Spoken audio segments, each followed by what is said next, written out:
My Gavan and Melonine, and well met indeed. I'm Adrian, and head of the modding team behind Divide and Conquer. Welcome back to the same, as we continue on as Ered Luin, number 17. Ered Luin was shafted last week with only having two episodes instead of 3. So I apologise for that, but here we are once again. Now, they've been shafted this week as well, because this video was actually supposed to go up on Wednesday. But this week has been hellishly warm in the UK, and I have not drummed up the ability to record in the sweatbox that is unfortunately my study, as I very pretentiously call our second bedroom. So it's today instead. So you get this one on Friday, there'll be another one tomorrow, and then there'll be one on Monday. So you still get your 3 videos, they're just not on the days they normally would be. The sun has blissfully gone away today, so it's much cooler and there's an actual breeze. I don't mind the sun, don't get me wrong, I quite like the sun, and I do like being in it. You may recall in the last video I recorded on the channel I said I was looking forward to going out in the sun, but then it just got a little too much. No breeze and absolutely sweltering. But anyway, here we are. Let us carry on. Our main army under Nain, or as we should probably be calling him, EMT_Hungary_Named_General_4, is making his way south to Basradum to regain the city from the Balrog. He has all the forces that are given to us by the expansion. Oh, should we turn the sound up a little? Just a touch. 52, that should do it. I was thinking of doing that before I recorded. Terribly unprofessional once again. Elsewhere, though, the Northern Dunedain have come back and regained Numinas, but then they've done Soddle since then. And the Angmarim were able to reclaim Bari Donionach and pushed us back to Fuerost, where we now meet Hyde. It will be an honor defeating you. And we've got to press out and take him down. An army is mustering. Darin coming across there, Captain Nali, moving to Barketa. From there, we shall strike out once again toward the Angmarim, to be honest. I don't think we want to really stir up too much trouble with the Northern Dunedain if we can avoid it. Not at least until Nain returns. Because, of course, once Basradum is returned to us, there is no need to have an army on that southern side, because we like all of the people around us down there, so there's no need for it. We are losing money, or we were losing money. We are in the red, as you can see, but we are now actually slightly gaining money. Thanks to our fantastic finances, we're able to support this ridiculous army. The cost of this army, I dread to think. 560, there's over 2,000 gold coins in upkeep in just 4 units there. I mean, it's just madness, absolute madness. But I believe we are at an N10, so we can go ahead and do that. And see what happens. I think we're waiting for them to come to us at Fuerost, if we can get them to strike at us. Something that people have mentioned in the Dol Amroth campaign, and I absolutely should do 10 times more. But the problem, of course, is that I'm very lazy with this. And I play the game in a very laid-back way, and if we win, we win, and if we lose, we lose. I'm just here to immerse myself in Lord of the Rings, really. But I should try and fight Khand in cities where possible, because Khand contains cavalry armies. Khand has cavalry armies, and they're useless in cities, and I should use that to my advantage as Dol Amroth. But sometimes you feel that there's no option but to hit them on the field. Particularly when they've taken the town that you want to siege. You have no choice but defend on the field. But where possible, I should try and do more defensive battles. Oh, Khazad-dûm's leader is dead. Imladris has been besieged. It's not going well in the east, is it? Dear oh dear. Good job we got those reinforcements in before Khazad-dûm melted away. That was close. You keep making your way over there. Nali's arrived at Barketa. Darin's only a few turns away. And Dori's on his way down as well. Lily is heading back to retrain because he has a nice high-ranking unit, and there they are, ready to go. Pop, pop, pop. And the catapult crew is on the march. Fantastic. We're finally going to use the dwarven catapults to our advantage. Oh, Angmar, yes, dividing their attention and thus allowing us to come down upon them even harder than we originally were. That's always nice to see. Otherwise, I think it again, really, we're just manoeuvring into position. Let's hope that Angmar does actually attack us. Do we have any missions? Take settlement of Numinas, 2,000 gold coins. Don't really need to do that. Oh, that's a bit of a mouthful. Indomerun. We've got most map information around and about down there. We don't have Ered Luin, but they have everything that we can't see, basically. So that we don't desperately need those. We should probably head over to Dol Guldur if we haven't already. Let's go and talk with those and obtain their information. Now, the roadmap, if you will, for what do we plan to do to the Wildmen and to Moria. As I've already mentioned, the Wildmen were universally disliked in the mod, and we want to try and change that so that our hours and hours and hours of work that had already gone into them is not entirely wasted. And our roadmap for what changes we have for the Wildmen is now set in place, and work will begin when work begins. We're an incredibly laid-back modding team, I'm afraid. which for you guys isn't all that great, but for us, I think it works fantastically. If we had deadlines, we'd miss them all the time, and it just does not do anybody any favours. So when we all get round to it, we will crack on with those changes. The biggest change, I think, will possibly be... To be honest, all of them are going to be quite overhauled in small but impactful ways, which I do really like. Gahuzanar can finally upgrade. Welcome to the world. Fueros, they've not risen, they've not attacked us yet. But we'll wait it out, we will wait it out. We are dwarves, we are good in cities, and we should use that to our advantage. Much like Dol Amroth versus Khand. We have Enedwaith just here, actually. Emund Bride, held by them, and we are neutral with them, I believe, yeah. So they could rise up against us, I suppose. So there is some sort of threat once Buzzradum is reclaimed, but I doubt it. They are usually weak and pathetic, and I am confident that we can rely on them to be so again. What does Hyde actually bring? He's got a lot of warg, so yes, we definitely want to meet him in battle. I think he probably will be attacking us soon, because he's prepared his 8 rams to take the walls of the city down, so I think he's ready. I can give you a brief outline in this video if you like about what we're going to change, but also this weekend, where there would normally be a faction overview, I will do a developer diary, but as not much has actually gone on in the mod since the last developer diary, the video will mostly feature what planned changes do we have for those factions. So I will go through it in a touch more detail now that we do have the plan sort of set down and in place. I can talk about it. Ah, yes, Hyde comes for us. The battle can begin. And away we go. I'm sure we'll be alright. We'll be able to hold them. I can't recall if this battle map is a good one or a bad one. The worst one, I'm quickly coming to the realization, is the Keep battle map. It is absolutely atrocious. And unfortunately, Tirathoros is a Keep in our Dol Amroth campaign, and so we will face the Keep quite a lot. Right, there they stand. They've got all of that to build those 8 different rams, and they only got 5 of them on the field anyway, or 6 of them, but they've got a ballistic crew as well. It's ridiculous. Look how proud these guys look. You don't have any right to be that proud. You're the slaves in an army of people who care not for you, and you're going to die here today. Righty ho ho ho ho. Let us... do they have much range, actually? Let's go and check. I should probably set the camera to the restricted mode. But then, no, the reason I turn off restricted mode is because I can't then do this and show you what we are up against. Because, of course, this whole channel is an advertisement for Divide and Conquer. And if I couldn't advertise it very well, it wouldn't be very good, would it? But there are some good units there. That's Dark Blades, isn't it? Oh, no, that's... What are they called? I can't remember. It's the same unit as this one. Iron Crown Archers. Those are Iron Crown Archers, but they've been upgraded, same as these. Armor upgrades are a huge positive in the mod. They are something that people always like to see. And that is a key feature that we will try and take into the Wildmen, where possible. And whilst Hummingbird will almost certainly protest that his workload may have just gone from a few things to could you possibly redesign their entire rosters and then give them upgrades. We'll just leave you like that for now, and we'll put the pikes in a second. But we are going to pull back to the square, and we're going to hold here. Because they don't really have any range units to speak of, and I don't want to risk getting smashed at the gate. And these towers are next to useless. So if we leave something like that at the gate, which is a unit we don't care about, then they'll get the towers for a bit, and then they'll be alright. But yeah, so visual changes are something that we would like definitely to bring in for the Wildmen. But the key changes are just generally going to be progression. The Wildmen will now be able to unlock towns and cities, so that they are no longer restricted. Even though there aren't very many buildings available to them in those top tiers, they will be able to unlock them because that's a sense of progression that people feel, and I completely agree with that, and that will be one of the key changes. I've moved you. Go back over there. The other thing will be visual changes as well. So each of the Wildmen nations essentially are getting a sort of unification-y kind of vibe. Oh, that's the word. That's the best word to describe it. But that's not strictly speaking what's happening for them all. But essentially, each nation will have some sort of quasi-goal that is secondary to their actual faction victory conditions.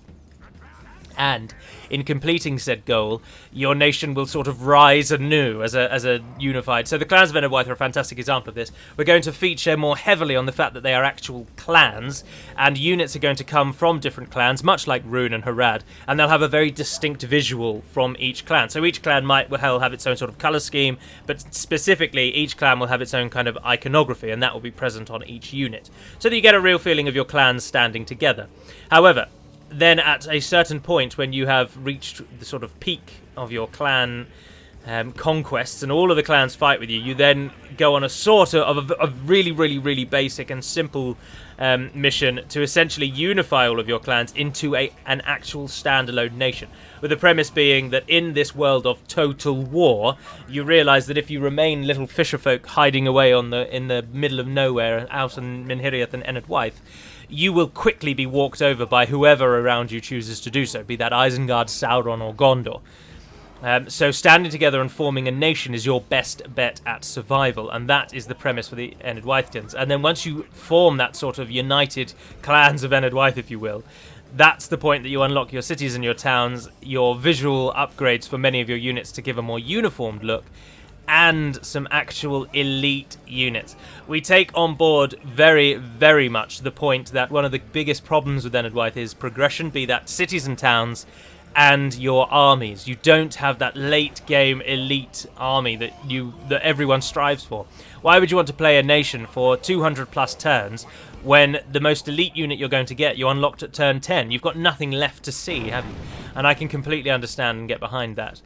So the Wildmen, after a certain point, after this sort of alternative reality, if you will, or DaC lore as we like to call it, after that kicks in, they must get no further.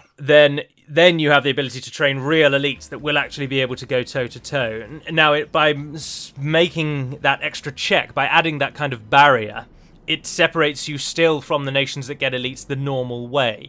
So you still have that feeling of being the underdog in that your units are, in the early game, your units are very weak, and you need to rely on sort of numbers or cunning to win the battles. But then as the game goes on later, you then do get some elites that will be able to go toe-to-toe, and you get that progression. It also, like nations like Gondor, for example, they fulfill that little role that many of us like, where you're fighting with a knightly nation from the start. So that ticks that box by playing as Gondor. But Enedwaith gives you that sort of underdog story, but does still have those elites late game, is the plan for future versions. And that same theme will run throughout. So Dunland will have a similar thing, but theirs is now going to be tied to the destruction of Rohan. We're going to really focus Dunland on what is their actual ancestral war, which is taking back Rohan. Now, controversially or uncontroversially, depending on how you see it, in order to achieve that, Isengard essentially are going to be turned off. So playing as Dunland will be far closer to the actual lore, because Saruman is going to sit in Isengard with his cards held to his chest, and he will not reveal his hand until the last possible moment, which is much more like how it actually went down in the books. Remember that Divide and Conquer starts in 2980, which is long before Saruman has turned against the good folk. And so that aspect is going to be at play. So Dunland, playing as Dunland in the future, your chief adversary will be Rohan, and Enedwaith will be a sort of gnat to swat away that will get in the way of your primary goal. And that's how Enedwaith will be changed. Anduin has just been essentially morphed into a Northmen faction. So with the Anduin, we didn't bother with any kind of script or little story to make them go from Wildmen to mainstream. We just felt that actually they don't really have that much call to be Wildmen. The stories of the little we know of the Vale of the Anduin and the Valesmen are that they are actually noble and notable warriors. And so we're just going to play on that instead. So as the Anduin, the quality of all the units are just being buffed. Hummingbird has already gone through and redesigned a number of their units to remove some of the more lackluster unit designs, if you will. And the only thing with the Anduin is they're getting a unique barracks system, so we're removing the restrictions on many of their units, which is another key thing people disliked about Anduin, was that you don't get very good units anyway, and the ones that are good only come from maybe one region, which is just not worth it. So that aspect is being cut, and instead, in every single city in the entire game world, you will have the choice of 3 different barracks types. So it's a bit like the Dorwinian choice, but on a far more micro rather than macro level. you are given the option in every settlement, do I want Valesmen, Bjornings, or Aetheod? Or Aetheod, sorry, and it'll be for you to decide which barracks you build in which city. And that's how they will work. So certain cities will become key recruitment hubs for various units, but they'll remove all of their other restrictions. The only units that will remain restricted are the Stores, who will remain in the game as long as we have the unit space for them, which is the compromise Hummingbird and I arrived at, because he doesn't really want them. And I think they're almost a meme unit, really, but I just think it's a shame to lose them. And the other unit that will be restricted is the Elves. So the Anduin will still be able to get a few Elven units, but will probably get rid of their specific Elven unit and instead replace it with just some units from Lothlorien or from the Woodland Realm. But those will be restricted to a certain location. So that's the Anduin and Dunland and Ered Luin. I've already mentioned that Khand are just going to get their horde start, so as Khand you'll have the choice of staying where you are in the east and playing the game normally, or uprooting completely and taking you and your entire army off to settle somewhere else, and there'll be various rewards that Sauron will offer you if you settle in certain locations. So that's a very simple change to Khand, which will remove their biggest problem, which is the fact that they start miles away from everyone. So those of you who really like Khand as they are, you basically get the option to stay where you are, play the game as normal. And those of you who like Khand a lot but hate the fact you start in the corner, quite possibly the furthest away from anywhere in the game, you will be given the option to uproot your civilization and head off into the Great Unknown and settle somewhere else. Very much like the Arad-Anaim. So they'll be the two quintessential Horde factions. Khazad-dûm is a Horde faction, but I wouldn't consider them a quintessential Horde faction. They're a Horde faction out of necessity. Because, of course, you need them to be a Horde faction in order for their script storyline to actually work. But they're not really a Horde faction. And if I could turn off the Horde after you'd settled Khazad-dûm, I would, but unfortunately you can't make that change while the campaign plays out. The last one, of course, is Moria, and Moria is the one that will have the most, in terms of actual coding, they're the one that will have the most work put into them. With one of the key changes for Moria basically being that the game's going to be far more centered around two things, which will put a lot of people off, but, I mean, it's silly to have not done it already. And it is, of course, the Balrog. So, as Moria, the first thing that will change is that Khazad-dûm will now start in Khazad-dûm East. They will no longer attack Khazad-dûm East at some random point 20 turns in. They will just start the game with it. And they will have taken hostage the Goblin King. Now, many people have been disputing this, saying dwarves would never take goblins as hostages. But he is, after all, the Goblin King, and having him in some sort of cage to lord over their victory, I don't think is that far beyond the dwarves, to be honest. So you have to reclaim Khazad-dûm East as the first start for Moria. That's going to be the first change. You actually have to go out and get that back.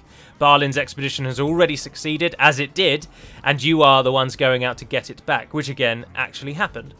Once you reclaim Khazad-dûm East, the Goblin King will spawn as a general, and he will demand that, of course, you set him back up on his rightful place in the throne of Goblin Town. And you need to take Goblin Town and take the Goblin King over there so that he can become the king. So that's your next point, that's your next little story mission. Once you take Goblin Town, then the Balrog will come to you and speak. Because, of course, the Balrogs were the leaders of the armies of Morgoth, so they could be. There's no reason they can't be leaders again. So the Balrog will come to you and say, I thought you were weak, but actually you're doing all right, and I'm ready to lead you, but I need a proper seat of power. And at that point, you are then tasked with reclaiming Imladris, because, of course, the Balrogs, their most ancient foe, are the Noldor, the High Elves. They are those whom they fought against in the First Age. So he asks that you claim Imladris as his new seat of power, and once you do so, the Balrog spawns to lead your armies. Alongside the Balrog spawning to lead your armies, he also brings with him some actual elite units. So you'll get a really proper late-game unit. It might be troll-based, it might be ground-based, I'm not sure. But there'll be one or two of them, and there'll be actual late-game elites. In addition, the heavy goblin units will get some sort of rework to their name, because I've always hated the fact they're just called heavy goblin halberds or whatever. And they'll be given some sort of name, I don't know, like mountain wardens, or that's literally off the top of my head, it won't be that, but just some sort of better name. And they will be returned to their sort of older condition, in that they'll be reduced in unit size, but they will be improved as units. So Moria will be a horde nation at the start of the game, with hordes and hordes and hordes of snagger. But then as you move on to the middle point of the game, you replace them with heavy goblins who actually can do well. And then toward the end of the game, once you've got the Balrog, you then get your proper elites. Now, while I've been saying all of this, the AI has actually been smashing us. Much of our army is dead, and we are losing almost 1-to-1. Whereas I thought defending in the city would see us win no trouble because we have pike units, but they are almost all dead. Badly blooded. They have lost half their men. The enemy, despite us retreating to the square, hoping that it would be our salvation, the enemy has still just forced its way through our pike lines and just melted them. It's annoying that we don't have that ability as the player. I can't melt my way through the enemy by just running units into them. They just die. But when the AI does it, they seem to survive somehow. But we've met the enemy's general down here on the corner, and our general is fighting back against them. Ah, we've won on that left-hand side. Fantastic. So let's get the Grimborn Reavers in over here. And let's speed this up as well. Unfortunately, Ered Luin and Angmar have similar colour palettes in the later game, both being dark colouring. Although we are navy, of course, and they are just straight-up black.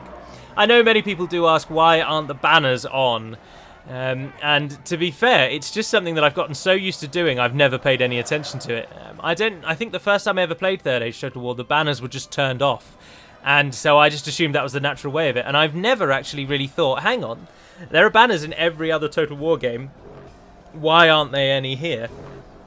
I've just never thought about it, and I've always been able to tell which units are mine at a glance. But then that is because I've been modding the game now for 6 or 7 years, so I kind of have a rough idea which units look like. But I can appreciate many people would like banners, so I apologise that we have never ever paid any attention to the banners. And if you turn them on, they are probably all incorrect. It is something on our list. It's been on our list for quite a time, actually, to overhaul those banners and get them working again, and making them work properly. I know exactly how to put the banners back in. It's just such an arduous task. And to be frank, I'd rather spend my time doing scripting and coding than going over the 26 different banner potentials and finding artwork to act as their banner. I don't feel like my own abilities on GIMP, which I use instead of Photoshop, are really up to snuff to be able to actually hand draw any of those kinds of banners. So they would be copies and clones left, right and centre. But that's why there aren't any banners, basically. We've never had them turned on, so we've never actually looked into overhauling them. But I can appreciate why many of you would like banners, because if you're not familiar with the game and you just saw these kind of blobs, you would have absolutely no idea which units are yours. But the way I get around it personally is the map. So I can't really tell what's going on from above. If I zoom in, I know exactly who's who, primarily because dwarves are shorter. But from above, we can tell that we're about 50-50, really. And this feature from the mapping, obviously, by removing that, I feel like Total War had no option but to give you far more obvious battle banners. Because without the minimap telling you exactly what's happening, you just don't know. And it's always baffled me to this day why they cut that feature. Why can't you zoom in on the minimap? I just don't understand it. Away, and perhaps our chances of victory with it. Oh, no. Oh, it's Clan Herald Oin. It's alright, everyone. I thought it was Grinfarn. Which one is Clan Herald Oin? It's this one, isn't it? Oin's Glory, of course. Oin's Gate. Ah, well, Oin is dead. But we've got plenty of generals to replace him. It's alright. Being a general in the armies commanded by Galadurthan is almost a death sentence nowadays, so he knew what was coming.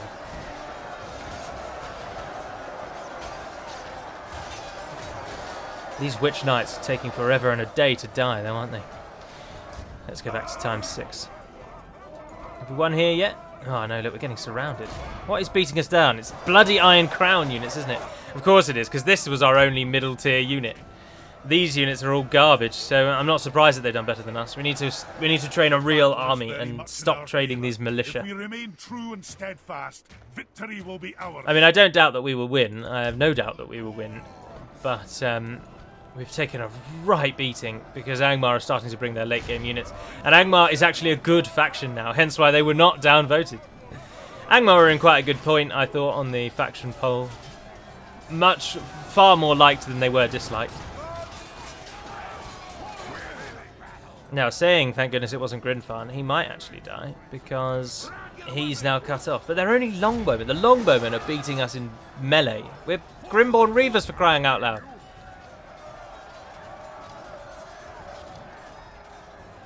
There's only 10 Witch Knights left. Can we... Just run through them and leave them behind. I need you to come and support, unless we use... Grinfarn is going down. We're going to lose the Grimborn Reavers. There's only 6 men left. He's... but the enemy's going down as well. Come on, get up there, get up there, get up there. I don't know where Grinfarn is. I think he might be that one. Yes, he is. The battle is very much And he's taking a right pounding at the moment. If we remain true and steadfast, victory will be ours. Oh, yes, thank goodness for that. Just their mere arrival has sent the enemy running. Oh, fantastic. And now it's just the Witch Knights need to die. And then the Ballister crew out there, which, of course, we have to go and chase down. But we've got our cavalry just for that very thing. They'll deal with that. 3 of those remain. You guys caught. Grinfarn was just kept. It's a shame that Oin died, though. I mean, I said I'm not all that bothered, but now that I think about it, Oin was the grand saviour or conqueror of Mithlond, wasn't he? So he had a bit of a tale to tell, so it's disappointing that that has come of nothing. Our men are winning the battle. I think the Ballister crew ran away as soon as the cavalry hit them because we haven't lost a single one. There's 24 of them still alive. It's just him to die. Yes! Let the crows have his miserable bones. The enemy army be in awe of the victory That was we have won here today. way worse than it needed to be. And that was a stark lesson that our troops need to be improved. That was poor army management. Or not necessarily poor army management, but our army's just not as strong as what Angmar are pumping out now. We need to counter that. Most kills, Grimborn Reavers, 238. Second place, not too far behind, about 40 behind, Tumunzahar Nobles. 50 behind, sorry. So both doing very well. Shame Oin actually lost his life, but he came second anyway. And in third place, the Longbeard Phalanx. Despite not having full strength, they got the 3rd kills. That's what I mean. If that was an army of Longbeards as opposed to Ered Luin, the tier names, we would absolutely have smashed them. But as it stands, our army was a bit weak. Much must be done. Much must be improved. But we have 3 straight episodes of Ered Luin now, so we can actually put some time into it. I do like doing them in these sort of bulk ways with 3 episodes back to back because it helps you retain your focus. When you're doing 2 episodes every 2 weeks as opposed to 3 episodes every week, it's just you forget what you were doing and you completely lose your attention. But Oin has gone. And in another wonderful twist, for those of you watching along, your task, if you choose to accept it, is to name Fuerost after Oin in an interesting and intriguing way that does not involve the words death, glory, tomb, or rest. Or folly. It can't be any of those 5. It cannot be folly, death, tomb, rest, or glory. What names do you suggest? Now, Oin already has Oin's Gate, but that doesn't matter. The place of his death needs to be marked as well. Nar's Tomb, obviously we have. Oin's Gate, that was a new one that I thought up because I like the name Gate. It just sounds, I think it just works. And now Fuerost. What to name Fuerost in honour of Oin, one of our nation's finest sons, who sadly has paid the ultimate price. And speaking of the ultimate price, we are now making good money again, which means we can start getting some real units again. Garth Helligov, can you get real units? No, Ered Luin Pikemen. And we've just said we don't want that trash. What can I need to get the barracks? A miner's quarters. And what do I need to get a miner's quarters? Nothing, it's there. Let's get that upgraded and let's get you producing units as well, because you're shortly, very real risk, you're about to be on the front line. See, this is another example of a trash army. That's the only middle tier unit. Bar that one, they've only got 15 men. There's only 1 middle tier unit in that whole army. Now, the catapult will redeem it greatly, because the catapults are demons for Ered Luin and just the dwarves in general. But we really need to improve our military infrastructure. And with this 4,000 that we're about to get, look, we can get good with our guard here. This is knocking it right out the park, the highest possible. Can't get any ranged units here, though.